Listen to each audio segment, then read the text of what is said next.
册是一座城市文化的指标之一。即天伫爱国妇人馆组织各类的独立册店，有的是单语文，还佫有文学绘本等等。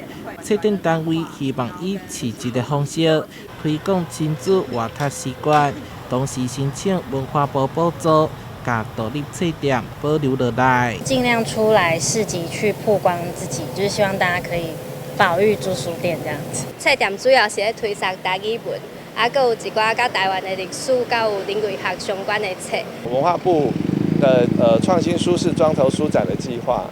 那这一场是我第5场，今年第5场的计划。这一次的主题是只要我长大哈，就是我们这次的主题主要是要推广儿童家庭阅读的共读的部分。活动内容多元佮丰富，唔但有一系列讲座、讲故事，还佫有美味的手作单位、手工艺作品，其中有以羊毛毡所创作的台南地景建筑就非常特别。按照台南400年的发想，然后做了就是台南系列地景，让它缩小化、可爱化，用羊毛毡的方式让它变得更平易近人，然后更可爱，让像大小朋友都可以更接近台南的文化，然后更喜欢台南的古迹。伫儿童节的4月份，和爸爸妈妈带着囡仔坐册搭、看展览，斗阵培养看册的好习惯。